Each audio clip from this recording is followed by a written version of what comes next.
சதா காலங்களிலும் அவன் நம்முடைய தேவன் முடிவு வரைக்கும் நடத்துவார். ஆமென். அப்ப எகிப்திலிருந்து அழைத்த தேவன் தங்களை கடைசி வரைக்கும் நடத்துவார் என்பதை அவர்கள் உணர்ந்திருக்கணும். ஆனால் அவர்கள் ஒரு அங்கலாய்ப்பு தான். இப்படி நடுவில் கொண்டு வந்து விட்டுட்டு அவர் எங்க போனார்னே தெரியலையே அப்படின்னு அவங்க அங்கலாய்த்து கொண்டு இருக்கும் போது, ஆமென், சில வேளைகள் அப்படிதான் இருக்கும். என் தேவனே என் தேவனே ஏன் என்னை கைவிட்டின்னு கேட்கிற மாதிரி தான் சூழ்நிலை இருக்கும். ஆனா கர்த்தர் கைவிட மாட்டாரு. பாதியில கொண்டு வந்து விட்டுட்டு மீதியை நீயே பார்த்துக்கன்னு சொல்றதுக்கு அவர் அப்படிப்பட்ட இரக்கம் அற்ற தேவன் அல்ல. ஆமென். இரக்கமற்ற தேவன் அல்ல. அவர் முடிவு வரைக்குமே நடத்துவார். வேதம் சொல்லுகிறது அழைத்தவர் உண்மையுள்ளவர். நம்மை அழைத்தவர் உண்மையுள்ளவர். கடைசி வரைக்கும் கர்த்தர் நடத்துவார். வேதத்தில் நீங்க வாசிச்சு பாருங்க. இந்த மோசையை குறித்தே இறந்துட்டான். இறந்த பிறகு அடக்க ஆராதனையை நடத்தினவர் இல்லையா? அல்லேலூயா. இல்லையா? தப்பு பண்ணது உண்மைதான் இல்லையா? கானான் தேசத்துக்குள்ள கடந்து போக முடியாமல் சூழ்நிலை உண்டாகிவிட்டது. ஆனாலும் கூட கர்த்தர் பாருங்க, கடைசியில் அவன் அந்த கொடுமுடியிலே மரித்து விட்டான். மலையின் உச்சியில மரித்துட்டான். ஒரு கவலையோட தான் மரித்தான். கானானை கண்டுவிட்டேன், உள்ளே பிரவேசிக்க முடியவில்லை என்று. ஆனாலும் கூட அவன் மரித்த பின் வேதத்தில் வாசிச்சு பாருங்க, அடக்க ஆராதனையை நடத்தினவரே ஆண்டவர் தான். ஆமென். கடைசி வரைக்கும் நம்மை நடத்துகிறவர் தேவன். ஆமென். நமக்கு ஒரு அங்கலாய்ப்பு வரணுங்கிற அவசியமே இல்லை. இமை பொழுது கைவிட்டது போல இருக்கும். அது நம்மை கர்த்தர் அழைக்கப்பட்ட நம்மை சோதித்து பார்க்கிற இடம். ஆமென். அந்த நிலைமைகளையுமே நம்முடைய வாயினாலே நாம் அறிக்கை செய்ய வேண்டிய ஒன்று, அழைத்தவர் உண்மையுள்ளவர். ஆமென். கடைசி வரைக்கும் கர்த்தரினை நடத்துவார். இஸ்ரவேல் ஜனங்கள் சாதாரணமானவர்கள் அல்ல. ஆட்டுக்குட்டியின் ரத்தத்தினாலே மீட்டெடுக்கப்பட்டவர்கள். இஸ்ரவேல் ஜனங்கள் சாதாரணமானவர்கள் அல்ல. மோசைக்குள்ளாக ஞானஸ்நானம் எடுத்தவர்கள். ஆவிக்குரிய அனுபவங்கள் எல்லாம் அவர்களுக்கு உண்டு. வானத்தின் மன்னாவை அற்புதமாய் ஆமென் விதைக்காமலே அறுக்காமலே புசித்தவர்கள். இத்தனை நன்மைகளை பெற்ற அவர்கள் பக்கத்துல போய் கானானுக்கு பக்கத்துல நெருங்கி போய்கிட்டே இருக்கிறாங்க. இன்னும் சில காலம் அந்த இடத்துல போய் தான் கர்த்தர் லேசா அவனுக்கு இது இஸ்ரேல் ஜனங்களுக்கு ஏற்பட்ட ஒரு சின்ன சோதனை, ஒரு சின்ன டெஸ்ட். அந்த டெஸ்ட்ல பாத்தீங்கன்னா இஸ்ரேல் ஜனங்கள் மோசே இறங்கி வருவதற்கு தாமதமான போது அவர்கள் தங்களுக்கு தாங்களே கேடுகளை வர வைத்துக் கொண்டார்கள். உங்களுக்கு தெரியும், போராட்டம் பண்ணினார்கள். ஆரோன் முழு மனதோடு அல்ல. அந்த ஜனங்கள் வணங்கா கழுத்துள்ளவர்கள். எடுத்ததற்கெல்லாம் கள்ள தூக்குவான். எடுத்ததுக்கெல்லாம் என்ன செய்வான்? கள்ள தூக்கிடுவான். மோசேக்கே அந்த நிலைமை வந்திருக்கு. அவன் என்ன பண்ணிட்டான்னு கேட்டீங்கன்னா, இந்த ஜனங்களை சமாளிக்கிறதுக்கு வேற மார்க்கமே இல்லை. சரி கொண்டு வாங்க, உங்க கழுத்துல காலில் போட்டிருக்கிறதான் கொண்டு வாங்க. கொண்டு வந்த உடனே ஒரு கண்ணுக்குட்டிய என்ன செஞ்சிட்டான்? செஞ்சு இந்தாங்க, நீங்க இதுக்கு விழா நடத்துங்க, இதை கொண்டாடுங்க, உங்க இஷ்டம் போல செய்யுங்கன்னு விட்டுட்டான் இல்லையா? இப்ப மேலே இருந்து மோசே இறங்கி வருகிறான். மோசே இறங்கி வரும்போது அவன் கண்ட காட்சி ரொம்ப அவனுடைய உள்ளத்தை உடைத்தது இல்லையா? அவனுக்கு என்னன்னு கேட்டீங்கன்னா, நல்ல வெண்ணெய் திரண்டு வர்ற நேரம் தாலிய போட்டு உடைச்சிட்டான்களே ஐயா, இவ்வளோ பக்கத்துல கொண்டு வந்துட்டோமே இல்லையா? இவ்வளவு பக்கத்துல வந்துட்டோம், இப்படி பண்ணிட்டான்களே அப்படின்னு கோபத்துல அவன் கடந்து வந்தான். அந்த நேரத்தில் நடந்த சம்பவம் தான் இது. இது முந்தின அதிகாரங்கள்ல நடந்தது. நீங்க முந்தின அதிகாரம், நீங்க அதை கடைசி பகுதி 12-13 வாசிச்சு பாருங்க பாப்போம். மலைகளில் 33:12-13 யாத்திராகமம். மோசே கர்த்தரை நோக்கி, தேவரீர் இந்த ஜனங்களை அழைத்து கொண்டு போய் என்று சொன்னீர். ஆகிலும் என்னோட கூட இன்னாரை அனுப்புவேன் என்பதை எனக்கு நீர் அறிவிக்கவில்லை. என்றாலும் உன்னை பேர் சொல்லி அழைத்து அறிந்திருக்கிறேன் என்றும் என் கண்களில் உனக்கு கிருபை கிடைத்தது. 31:18 வாசிங்க. சீனாய் மலையில் அவர் மோசையோட பேசி முடித்த பின் தேவனுடைய விரலினால் எழுதப்பட்ட கற்பலகைகளாகிய, ஆண்டவர் கொடுத்தாதானங்க வர முடியும் இல்லையா? கையினால எழுதினாரிட்டாரு, எழுதினதை ஆண்டவர் கொடுக்கறதுக்கு லேட் ஆகுது. அவருக்கு என்னன்னு கேட்டீங்கன்னா, மோசைய சமூகத்துல இருக்கட்டும்னு கர்த்தர் வைத்திருந்தாரு. இப்ப எழுதினதை ஆண்டவர் கொடுத்துட்டாரு. இததான் 31 கடைசி சொல்லுகிறது. 32:1 வாசிங்க. மோசே மலையிலிருந்து இறங்கி வர தாமதிக்கிறதை ஜனங்கள் கண்டபோது. ஆமா, இப்ப இந்த இடத்துலதான் அவங்க பாவம் செய்ய ஆரம்பிச்சிட்டாங்க. மோசே இறங்கி வர தாமதமானது எதனால? கர்த்தர் அந்த பிரமாணங்களை கொடுக்கிற வரைக்கும் காத்திருந்தான். பிரமாணங்களை கொடுத்த பின்பு அதை பெற்றுக் கொள்வதற்காக அங்க இருந்தான். ஜனங்கள் இறங்கி வருவதற்கு தாமதமான போது, ஜனங்கள் இறங்கி வருவதற்கு தாமதமான போது, இந்த சூழ்நிலையில தான் அவர்கள் கண்டுக்குட்டிய செஞ்சாங்க. அவங்க திருவிழா எல்லாம் கொண்டாடினாங்க, என்னென்னமோ பண்ணாங்க. ஆண்டவருடைய கோபத்தை சம்பாதித்தார்கள். இப்ப மோசைக்கு என்னன்னு கேட்டீங்கன்னா, தொடர்ந்து ஆண்டவர் சொல்றாரு. இதான் 33:12-13 வாசிங்க.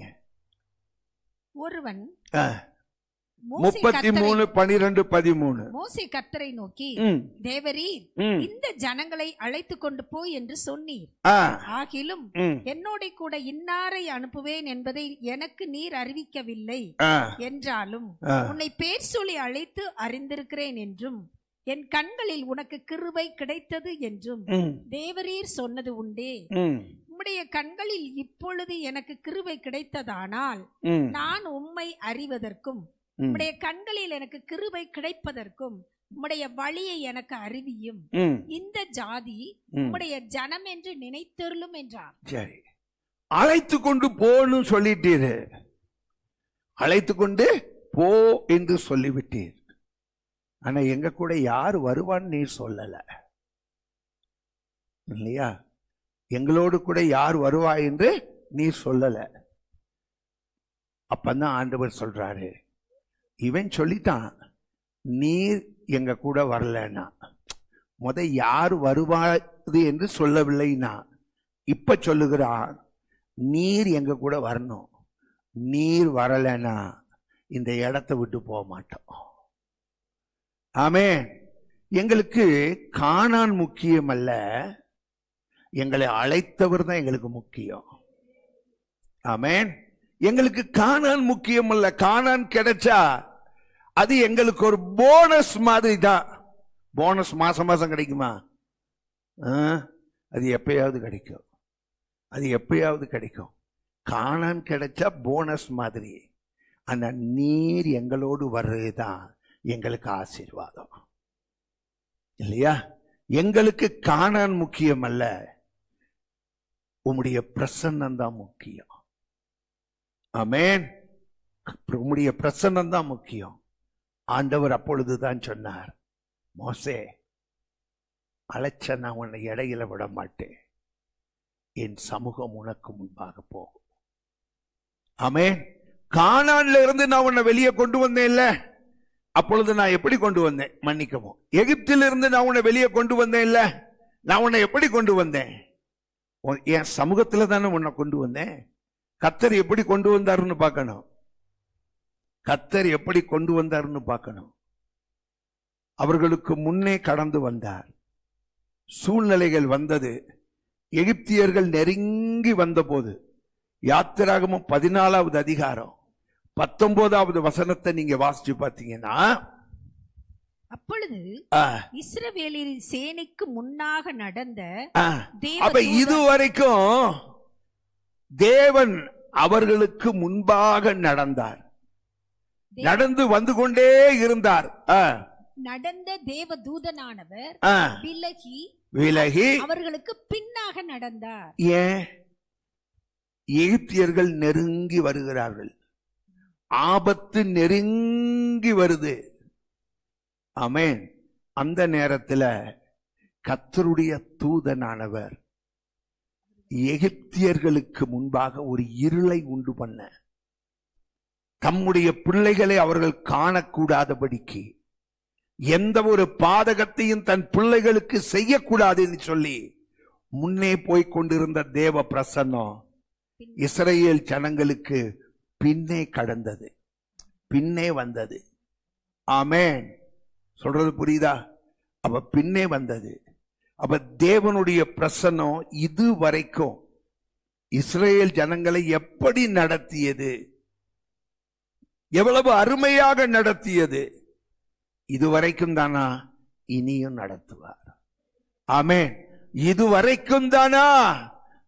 ஆமென். ஒண்ணு நம்முடைய அழைப்பு, இல்லைன்னா கர்த்தருடைய வருகை. அது வரைக்கும் கர்த்தர் நம்மை அருமையாய் நடத்துவார். ஆமென். கர்த்தர் நமக்கு இந்த மாதத்துல கொடுக்கிற வாக்குத்தத்தம் இல்லையா? முட்டாள்களின் மாசம் இல்லையா? எவன் முட்டாளா இருந்தாலும் ஏன் பிரசன்னம் உன்னை நடத்தும். ஆமென். ஹல்லேலூயா. என்னுடைய பிரசன்னம், என் சமூகம் உனக்கு முன்னே போகும். என்னுடைய சமூகம் உனக்கு முன்னே போகும். கர்த்தருடைய சமூகத்தினுடைய மேன்மை என்ன அப்படின்னு பார்த்தீங்கன்னா, யாத்திராகமம் 33:14. அதற்கு அவர், என் சமூகம் உனக்கு முன்பாக செல்லும். என்னுடைய சமூகம் உனக்கு முன்பாக செல்லும். நான் உனக்கு இளைப்பாறுதல் தருவேன். நான் உனக்கு இளைப்பாறுதல் தருவேன். I will give you rest. ஆமென். நான் உனக்கு இளைப்பாறுதல் தருவேன். அங்கலாய்த்து போயிருக்கிற உன் இருதயம் இளைப்பாறும்படிக்கு நான் இளைப்பாறுதலை தருவேன். அந்த இளைப்பாறுதலை பெற்றுக்கொள்ளக்கூடிய இடம் எது அப்படின்னு கேட்டீங்கன்னா, தேவனுடைய சமூகம். ஆமென். தேவனுடைய சமூகம். அப்ப தேவனுடைய சமூகம், ஆண்டவர் என்ன சொல்லிட்டாரு? என் சமூகம் உனக்கு முன்பாக போகும். உன் சத்துருக்கள் நெருங்கி வந்தா என் சமூகம் உன்னை பின்னால இருந்து காக்கும். ஆமென். உன் சத்துருக்கள் உன்னை காணக்கூடாதபடிக்கு உனக்கு அவனுக்கு இடையில ஒரு இருளை உண்டு பண்ணும். அல்லேலூயா. அப்படின்னா உன் சத்துரு உன்னை தொட முடியாது. நீ சத்துருவுக்கு பயந்துதானே இப்படியே துள்ளி குதிச்சுக்கிட்டு இருக்கிற. இஸ்ரவேல் ஜனங்களை பாருங்க, ஓடுறான், திரும்பி பார்க்கிறான். ஆமா, கல்லறையை குறிச்சு நினைக்கிறான், சம்பந்தமே இல்லாததெல்லாம் நினைச்சு அப்படியே அங்கலாச்சு போய் இருக்கிறான் இல்லையா? அவனுடைய மனசுல ஒரு இளைப்பாறுதல் இருக்கா? இல்ல. நேற்று இருந்துச்சு, கர்த்தர் வாக்குத்தத்தம் பண்ணின போது, விடுவித்த போது. ஆனால் இன்றைக்கு அவன் மனசுல ஒரு இளைப்பாறுதல் இருக்கான்னு கேட்டீங்கன்னா இல்ல. அவன் சமாதானத்தை கெட்டு போய் இருக்கிறான். அவனுடைய சமாதானம் இப்பொழுது அவனிடத்தில் இல்ல. ஆண்டவர் இந்த நிலைமையில தான் சொல்றாரு, என் சமூகம் உனக்கு முன்பாக போகும். எத்தனை எகிப்தியன் உனக்கு எத்தனை வல்லமையோடு உன்னை துரத்தினாலும் உன்னை பின்னாலே நின்று என் சமூகம் உன்னை காக்கும். நீ சமாதானத்தோடு கூட இரு.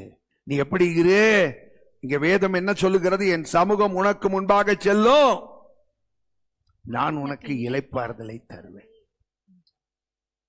நான் உனக்கு இளைப்பாறுதலை தருவேன்.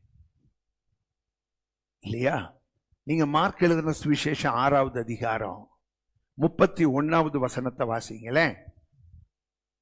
அவர் அவர்களை நோக்கி வனாந்தரமான ஒரு இடத்திற்கு தனித்து சற்றே இளைப்பாறும்படிக்கு போவோம் வாருங்கள். வனாந்தரத்துல என்ன இருக்கு? ஆண்டவர் சொல்லுகிறார், இளைப்பாறுதல் இருக்கு. சீஷர்கள் என்ன சொன்னாங்க? இங்க என்ன இருக்கு? இங்க ஒண்ணுமே இல்லை. என் கையில பணம் இருக்கு, 200 பணம். யூதாஸ் சொல்லுகிறான், 200 பணம் இருக்கு. இந்த பணம் இருந்து என்ன செய்ய? அப்பத்துக்கு வழி இல்லை. இந்த வனாந்தரத்தில் நம்ம எங்க போவோம்? எங்கேயுமே போக முடியாது. ஆனா ஆண்டவர் சொல்றாரு, என் சமூகம் உனக்கு முன்பாக செல்லும், நான் உனக்கு இளைப்பாறுதலை தருவேன். நீ என்னுடைய சமூகத்திலே இருப்பாயானால் அந்த சமூகத்தில உனக்கு இளைப்பாறுதல் உண்டாகும். ஆமென். அங்க பாருங்க, 3 நாள் ஜனங்கள் இருந்தாங்க இல்லையா? யார் கூட? இயேசு கூட 3 நாள் இருந்தாங்க. அவங்களுக்கு என்ன குறை உண்டாயிருந்துச்சு? ஒரு குறையுமே இல்லை. வனாந்திரத்தில் எல்லாம் இருந்ததுனால ஜனங்கள் 3 நாள் அங்க தங்கி இருக்கல. ஒன்றும் இல்லாத வனாந்தரம் தான். அதை இயேசுவும் உணர்ந்திருந்தார், சீஷர்களும் உணர்ந்திருந்தார்கள் இல்லையா? ஒண்ணுமே இல்லாத, எந்த வசதிகளுமே இல்லாத, நாளைய தினத்தில் என்ன செய்வோம் என்கிற நம்பிக்கையே இல்லாத வனாந்தரம் தான். ஆனா 3 நாட்கள் அவர்கள் சந்தோஷமா அங்க இருந்தாங்க. ஒரே ஒரு ரகசியம், இயேசு இருந்தார். தேவனுடைய சமூகம் அவர்களுக்கு இளைப்பாறுதலை கொடுத்தது. இந்த மாசத்துல நீங்க ஒவ்வொரு நாள் ஆண்டவர்கிட்ட கேட்க வேண்டியது, ஆண்டவரே உங்க சமூகம் எங்களோடு இருக்கணும். வாக்கு தத்தத்தை கர்த்தர் கொடுத்துட்டாருன்னு அதை கிளைம் பண்ணணும், அதை கேட்கணும். ஆமென். வெளியே போகும்போது கேட்கணும், ஒரு காரியத்தை செய்ய போகும்போது கேட்கணும், சத்துரு நம்மை தொடரும் போது கேட்கணும். ஒரு வாய்ப்புமே இல்லாத சூழ்நிலை, அதை பார்த்து கர்த்தரை மறந்துடக்கூடாது. கர்த்தர் என் கூட இருந்தால் எல்லாம் நிறைவாய் இருக்கும் என்கிற அந்த உணர்வு நமக்குள்ள எப்பொழுதுமே இருக்கணும். ஆமென். அப்ப தேவ சமூகம் தான் நமக்கு முக்கியம். தேவனுடைய சமூகம் தான். ஆண்டவர் என்ன சொன்னார்? இந்த ஜனங்களை நீ அழைத்து கொண்டு போ அப்படின்னாரு. அவன் என்ன சொன்னான்? கானானா எங்களுக்கு முக்கியம், உங்க பிரசன்னம் தான் எங்களுக்கு முக்கியம். ஆமென், ஸ்தோத்திரம். நீர் கொடுத்த வாக்கு தத்தமா எங்களுக்கு முக்கியம். ஆமென். நீர் எங்களுக்கு கொடுத்த வாக்கு தத்தமா முக்கியம். நீர் தான் எங்களுக்கு முக்கியம். ஆமென். நீங்க தான் ஆண்டவர் எங்களுக்கு முக்கியம். கர்த்தர் தான் சொல்றார், என் சமூகம் உனக்கு முன்பாக கடந்து போகும்போது உனக்கு நான் இளைப்பாறுதலை தருவேன். இந்த மாதம் மந்த் ஆஃப் ரெஸ்ட். ஆமென். இது இளைப்பாறுதலின் மாதம். ஆமென். இது மந்திரத்தில் மாங்காய் பறிக்கிற மாதிரி இல்லை. ஆண்டவர் சொல்லிட்டாரு எல்லாம் அப்படியே நடக்கும் இல்லை. ஒவ்வொரு நாளும் அவருடைய பிரசன்னத்தில் வாழணும். ஆமென். அல்லேலூயா. எல்லாமே இருந்தாலும் சொல்லணும், கர்த்தாவே உம்முடைய பிரசன்னம் எனக்கு தேவை. இன்னும் ஒரு காரியத்தையும் சொல்லுகிறேன். யாத்திராகமம் 40வது அதிகாரம் 23வது வசனம். யாத்திராகமம் 40:23. அதின்மேல் கர்த்தருடைய சமூகத்தில் அப்பத்தை வரிசையாக அடுக்கி வைத்தான். அங்கே வாசித்து பார்ப்போமே. ஆனால் அதின்மேல்னா தேவ சமூகத்திலே இருந்த மேஜையின் மேல், அதுக்கு பேரு சமூகத்து அப்ப மேஜை இல்லையா? அந்த மேஜையின் மேல் கர்த்தருடைய சமூகத்தில் அப்பத்தை வரிசையாக அடுக்கி வைத்தார். ஆண்டவருடைய சமூகத்துல குறைவே இருக்காது. ஆமென். அங்க எப்படி இருக்கான்? 12 கோத்திரங்கள். அங்க எத்தனை அப்பங்கள்? மொத்தம் 12 அப்பங்கள் இல்லையா? இது எதை குறிக்கிறது? தேவனுடைய சமூகத்துல குறைவு, என்ற பேச்சுக்கே இடமில்லை. எல்லாருக்கும் இது பொருந்துமா? இல்ல. வானத்திலிருந்து மன்னா பொழியப்படும், வானத்திலிருந்து மன்னா பொழியப்படும். அதை சாப்பிடுகிற ஜனங்கள் திருப்தி அடைவார்கள், அதை சாப்பிடுகிற ஜனங்கள் திருப்தி அடைவார்கள். ஆனால் எந்த ஜனங்கள், யாரெல்லாம் பகலிலே மேக ஸ்தம்பத்துக்குள்ளேயும் இரவிலே அக்கினி ஸ்தம்பத்துக்குள்ளேயும் இருந்து ஆளுகை செய்கிற கர்த்தருடைய சமூகத்திலே இருக்கிறார்களோ அவர்களுக்கு மட்டும்தான் அது பொருந்தும். எல்லாருக்கும் மன்னா அல்ல. ஆண்டவர் அழைத்தது இஸ்ரவேல் ஜனங்களைத்தான் எகிப்திலிருந்து. அவர்களோடு கூட சேர்ந்து இன்னும் கொஞ்சம் பேர் வெளியே வந்துட்டாங்க. அவங்க இஸ்ரவேல் ஜனங்கள் அல்ல, அவர்கள் எவர்களோ. ஆனால் அந்த ஜனங்களும் பாருங்க, இந்த மேக ஸ்தம்பத்துக்குள்ள இஸ்ரவேல் ஜனங்களோடையே இருந்த போது அவர்களும் மன்னாவை புசித்தார்கள். அவர்களில தான் கொஞ்சம் பேர் என்ன பண்ணாங்க, மன்னாவையே சாப்பிட்டு போர் அடிக்குது அப்படின்னு கிளப்பி விட்ட முக்கியமான ஆட்கள் அவங்க தான். ஆனா அது வரைக்கும் பாருங்க, அவர்களுக்கும் ஒரு குறையுமே இல்லை. ஆகாரத்தை பொறுத்தவரை என்ன குறை இல்லை, மன்னா சாப்பிடுறதுக்கு குறைவே இல்லை. சாப்பிட்டு நல்லா திருப்தியா இருந்தாங்க. காரணம், அவன் அழைப்பை பெறாதவனா இருந்தாலும் அழைப்பை பெற்றவனோடு கூட வந்தான் பாருங்க. ஆகையினால் அவன் எங்க இருந்தான்? இப்ப அக்கினி ஸ்தம்பத்துக்குள்ளேயும் மேக ஸ்தம்பத்துக்குள்ளேயும் தேவனுடைய பிரசன்னத்துக்குள்ள இருந்தான். அவனுக்கு ஒரு நன்மையுமே குறைவுபடல. இந்த மாதம் அவனுக்கு ஒரு நன்மையும் குறைவுபடாது. ஆமென், ஸ்தோத்திரம். நெக் ஆஃப் த மூமெண்ட், கடைசி நேரத்தில், ஆமென், கடைசி நேரத்தில் கர்த்தர் செய்வார் காரியத்தை.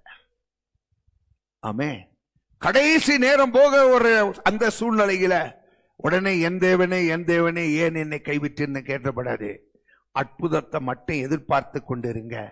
காலம் தாமதம் ஆகிக்கிட்டே இருக்குதுன்னு சொன்னா கருத்தாய் கர்த்தரிடத்துல கேளுங்க. ஆண்டவரே, உங்க பிரசன்னத்துல தான் நான் இருக்கிறேன், நான் கொஞ்சம் உறுதிப்படுத்திக்கிடுங்க. நீங்க பிரசன்னத்துல இருந்தா ஒரு நன்மையும் குறைவுபடாது. அப்பத்தினாலே திருப்தியாக்குகிறவர். அல்லேலூயா, ஆமென். அப்பத்தினாலே திருப்தியாக்குகிறவர். அப்ப தேவனுடைய பிரசன்னம் இந்த மாதத்துல ஒரு நன்மையும் உங்களுக்கு குறைவு இல்லாம நடத்தும். அது மட்டும் இல்ல, அங்க என்ன சொல்லப்பட்டிருக்கிறது, அதன் மேல் கர்த்தருடைய சமூகத்தில் அப்பத்தை வரிசையாக அடுக்கி வைத்தார்கள். அதனுடைய அர்த்தம் என்ன தெரியுமா? எதெல்லாம் இந்த அல்லேலூயா கடந்த நாட்களிலே காரியங்கள் ஒழுங்கு செய்யப்படாமல் இருந்ததோ, அதை ஒழுங்குபடுத்த முடியாத நிலைமையில நீங்க இருந்தீங்களோ, எந்த காரியத்தெல்லாம் செட்ரைட் பண்ண நீங்க முயற்சி பண்ணியும் உங்களால முடியாமல் போனதோ, எந்த காரியங்களை எல்லாம் நீங்க சரிப்படுத்தணும் ஒழுங்குபடுத்தணும் அப்படின்னு சொல்லி நீங்க எத்தனையோ முயற்சிகள் எடுத்தும் கூட அவைகள் நிறைவேறாமல் போனதோ, அத்தனை காரியங்களையும் கர்த்தர் ஒழுங்குபடுத்துவார். அடுக்கி வைக்கிறதுனா, ஆமென், முதலாவது இது, இரண்டாவது இது, மூணாவது இது, நாலாவது இதுன்னு கர்த்தர் ஒவ்வொரு காரியத்தையா வரிசைப்படுத்தி உங்களுக்கு நிறைவேற்றி தருவார். நீ விசுவாசித்தால் இந்த மாதத்திலே தேவனுடைய மகிமையை உன்னாலே காண முடியும், உன்னாலே அனுபவிக்கவும் முடியும். அடுக்கி வைத்தார்னா என்ன அர்த்தம்? தேவனுடைய சமூகம் உன்னுடைய காரியங்கள் ஒவ்வொன்றாய் உனக்கு ஒழுங்குபடுத்தி கொடுக்கும். ஒவ்வொன்றாய் உங்களுக்கு ஒழுங்குபடுத்தி கொடுக்கும். எந்தெந்த காரியங்கள்லாம் ஒழுங்காகவே மாட்டேங்குது அப்படின்னு மண்டையை போட்டு உடைச்சுக்கிட்டு இருந்தீங்களோ, அந்த காரியம் எல்லாவற்றையும் கர்த்தர் ஒழுங்குபடுத்துவார். ஆமே, கர்த்தர் அந்த காரியங்களை, அதற்கு தேவை என்ன? வேதம் என்ன சொல்லுகிறது? தேவனுடைய சமூகத்தில் தான் இது நடந்தது. அதன் மேல் கர்த்தருடைய சமூகத்தில், அண்டர்லைன் பண்ணிக்கணுங்க, கர்த்தருடைய சமூகத்தில் அப்பங்கள் எல்லாம் வரிசையாய் அடுக்கி வைக்கப்பட்டது. தேவனுடைய சமூகம், உங்க காரியங்கள் ஒவ்வொன்றாய் நீங்க ஜெபத்தோடு கூட ஆண்டவர் சமூகத்துல காத்திருங்க. ஒவ்வொன்றாய் தேவனுடைய சமூகத்திலே காரியங்கள் எல்லாம் ஒன்றாய் போகும். ஏப்ரல் ஃபூல் கிடையாது நம்ம. ஆமென், ஹல்லேலூயா. தேவ சமூகத்தில் இருக்கிற நாம், நமக்கு கர்த்தர் நமக்கு காரியங்களை எல்லாம் ஒவ்வொன்றாக வாய்க்க பண்ண அவர் செய்வார். இன்னும் ஒரு காரியத்தை மட்டும் சொல்லி நான் ஜெபிக்க விரும்புகிறேன். என்னாகமோ 17வது அதிகாரம் 8-9 வசனங்கள். மறுநாள் மோசே சாட்சியின் கூடாரத்துக்குள் பிரவேசித்த போது, இதோ லேவியின் குடும்பத்தாருக்கு இருந்த ஆரோனின் கோல் துளிர்த்திருந்தது. ஆரோனுடைய கோல் துளிர்த்திருந்தது. அது துளிர் விட்டு பூ பூத்து வாதுமை பழங்களை கொடுத்தது. சரி, 12 கோத்திரங்களுக்கு 12 கோல்கள் தேவனுடைய சமூகத்திலே வைக்கப்பட்டது. இது சூழ்நிலை நமக்கு தெரிந்திருக்கும் இல்லையா? தேவனுடைய சமூகத்தில் இருந்து தேவனுடைய ஊழியத்தை செய்கிற அந்த சூழ்நிலையில யார் இந்த ஊழியத்தை செய்வதற்கு? ஏன் இவர்கள் மாத்திரம்தானா? ஏன்னா இவர்களோட தான் கர்த்தர் அடிக்கடி பேசுறாரு. இவர்கள் மூலமா தான் கர்த்தர் வழி நடத்துகிறார். சோ கூட இருந்தவங்களுக்கெல்லாம் என்னாச்சு? இவர்கள் மாத்திரம்தானா? ஏன் நம்மெல்லாம் இல்லையா? ஏன் நமக்கு இந்த வாய்ப்பு இல்லையா? அப்படிங்கிற ஒரு பயங்கரமான போட்டியெல்லாம் வந்துச்சு. இதை மோசே சொன்னா ஜனங்கள் புரிவாங்களா? வணங்கா கழுத்துள்ளவங்க இல்லையா? வணங்கா கழுத்துள்ளவங்க. கர்த்தருடைய ஆலோசனை ஜனங்கள் கிட்ட சொல்லு, என்னுடைய சமூகத்துல என் உடன்படிக்கை பெட்டிக்கு முன்பாக 12 கோத்திரத்துல உள்ளவங்களும், கோத்திரத்துக்கு ஒரு கோல், கோத்திரத்துக்கு ஒரு கோல், அவங்கள கொண்டு வந்து இங்க வைக்க சொல்லு. சரியா? அதை கொண்டு வந்து இங்க வைக்க சொல்லு. நீ கொண்டு வந்து வச்சா போதும். சமூகத்துல, தேவ சமூகத்துல அந்த கோள்களை கொண்டு வந்து வைத்தால் போதும். அதை மண்ணுக்குள்ள நாட்ட வேண்டாம், அதுக்கு உரம் போட வேண்டாம், அதுக்கு தண்ணி ஊத்த வேண்டாம், எதையுமே அவங்க செய்ய வேண்டாம். கொண்டு வந்து வச்சா போதும். அப்படியே கொண்டு வந்து எல்லாரும் ஒரு பாத்திரத்துல மண்ணை போட்டு மண்ணுக்குள்ள இத குத்தி உரம் போட்டு தண்ணி எல்லாம் ஊத்தி வச்சாலும் ஆரோனுடைய கோல் துளிர்க்கிறதுக்கு வாய்ப்பே இல்லை. ஏன்னா அது எந்த காலத்திலேயோ வெட்டப்பட்ட, எந்த காலத்திலேயோ வெட்டப்பட்ட ஆரோனுடைய கோல். அது எப்படி இருக்குன்னு கேட்டீங்கன்னா, இங்க இருக்கு பாருங்க ட்ரம் ஸ்டிக்கு. இந்த ட்ரம் ஸ்டிக் மாதிரி இருக்கு. அது என்ன மரம்னே தெரியாது. ஏன்னா அது காஞ்சி போன மரம் இல்லையா? காஞ்சி போன மரம். அப்படிப்பட்ட மரத்தை லேவி கோத்திரத்தின் சார்பாக கொண்டு வந்து வைக்கிறார்கள். ஆரோன் எல்லாம் அந்த ஊழியம் செய்கிற ஆசாரியர்கள் எல்லாம் பார்த்தீங்கன்னா ஆளை விட்டா போதும்னு நினைக்கிறவங்க தான். ஏன்னா இந்த ஜனங்கள் கிட்ட இருந்து நடத்தவும் முடியாது, ஊழியம் செய்யவும் முடியாது. புரியுதா? ஆமா. ஆனாலும் தேவ சித்தத்தை அறிவதற்கு அங்கே கொண்டு வந்து வைத்தால் நடந்த சம்பவம் என்ன?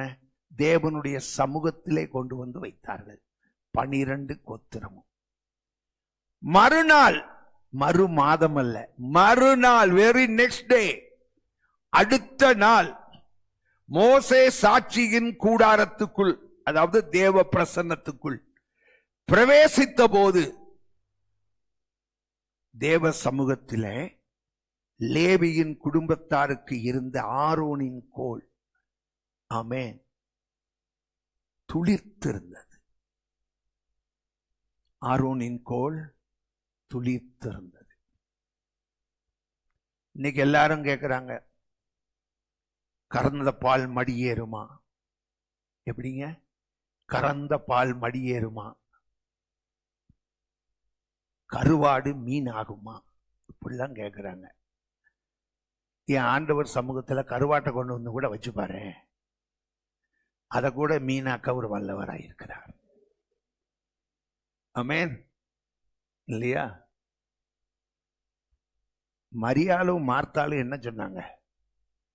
மரியாள் 4 நாள் ஆச்சே, அவன் மனுஷனா இருந்த நேரம் நீர் உயிரோடு கூட எழுப்பி இருக்கலாம். அவன் கருவாடாயிட்டான், இனி வாய்ப்பே இல்லை.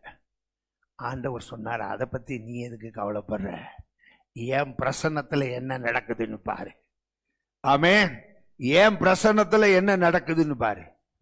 ஆமென். வாய்ப்பே இல்லைன்னு சொல்லி நீங்க விட்ட காரியத்தை எல்லாரும் முட்டாள்களாக ஆகிற மாதத்துல, ஆமென், உங்களுக்கு கர்த்தர் நடத்தி தருவாரு. அல்லேலூயா. வாய்ப்பே இல்லை, சான்ஸே இல்லை. எல்லாரும் ஒவ்வொரு கிளைய கொண்டு வந்து வைக்கிறாங்க. ஆரோன் கொண்டு போய் அந்த கோலை வைக்கும் போது பார்த்த ஜனங்கள் என்ன நினைச்சிருப்பாங்க? நம்ம தான் ஜெயிச்சுக்குவோம் ஒவ்வொருத்தரும் நினைச்சிருப்பான். ஏன் கோல் தான் துளிர்க்கும், ஏன் கோல் தான் துளிர்க்கும். தேவ சமூகத்துல தெரிந்து கொள்ளப்பட்டவனின் கோல் துளிர்க்கும். நீங்கெல்லாம் தெரிந்து கொள்ளப்பட்டவர்கள் தானே, உங்க கோல் துளிர்க்கும். வாய்ப்பே இல்லாத நிலைமையை கர்த்தர் வாய்க்க பண்ணுவார். நடக்கவே முடியாதுங்கிறத கர்த்தர் நடத்தி காண்பிப்பார். ஆமென். நடத்தி காண்பிப்பார். அதை என்ன செய்தாரு?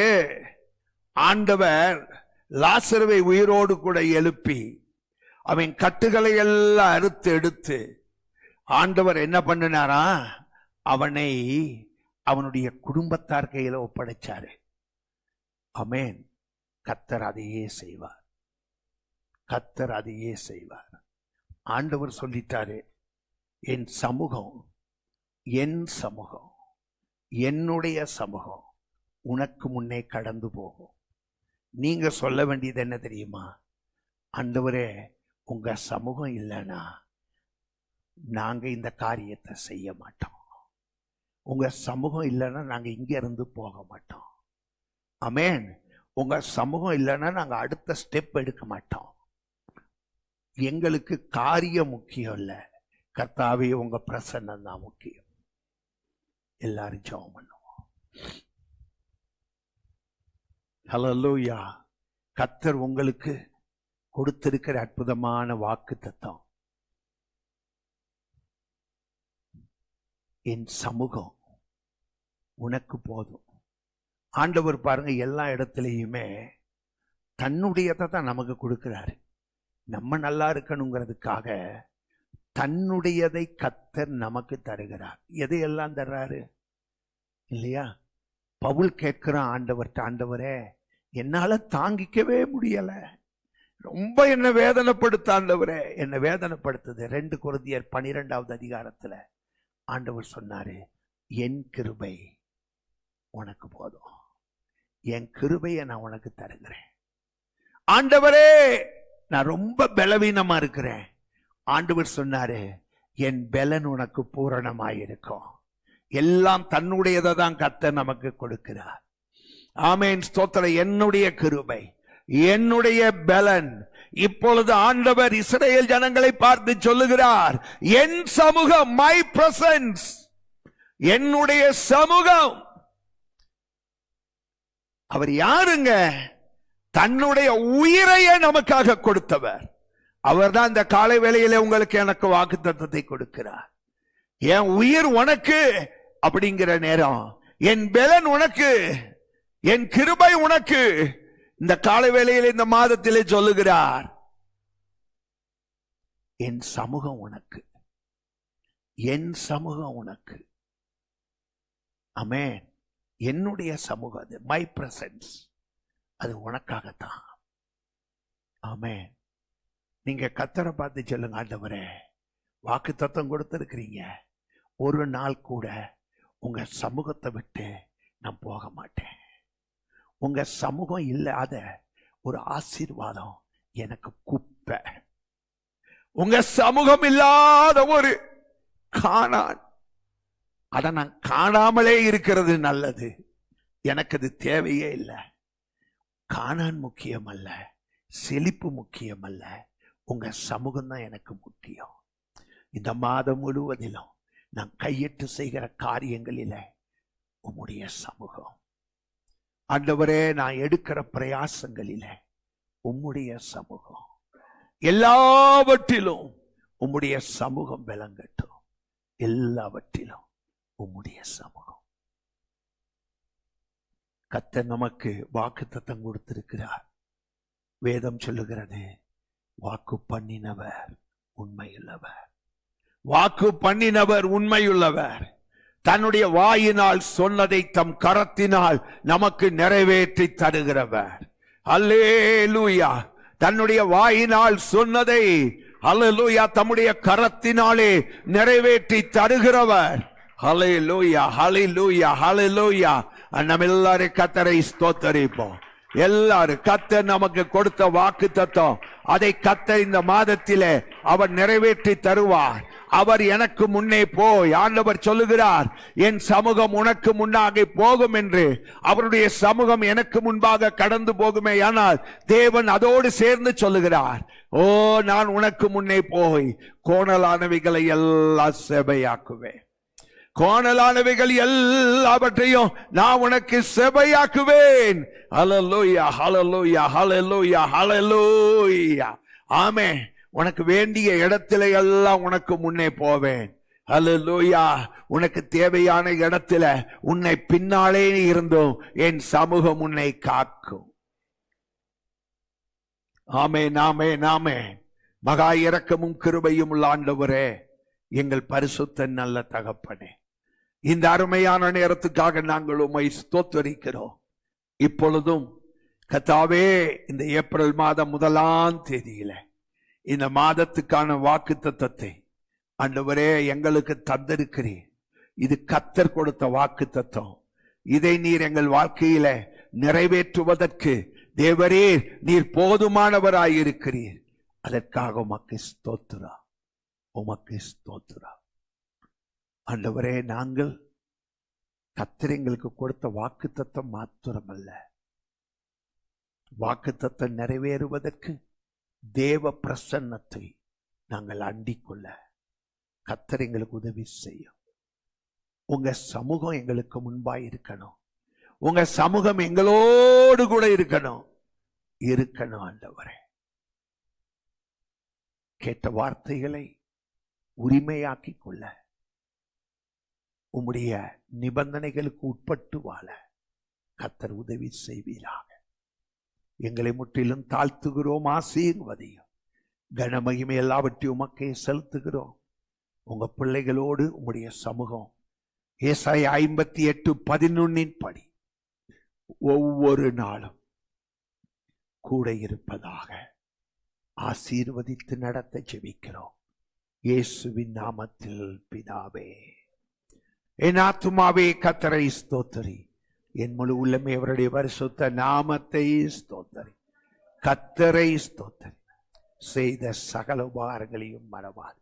நம்முடைய கர்த்தராகிய இயேசு கிறிஸ்துவின் கிருபையும் பிதாவாகிய தேவனுடைய அன்பும் பரிசுத்த ஆவியானவருடைய அந்யோன்ய ஐக்கியமும் நம் அனைவரோடும் இயேசு ராஜாவின் வருகை பரியந்தம் இருப்பதாக. அல்லேலூயா, ஹல்லேலூயா, ஹல்லேலூயா. கர்த்தர் உங்களை ஆசீர்வதிப்பாராக. ஆமென், ஆமென்.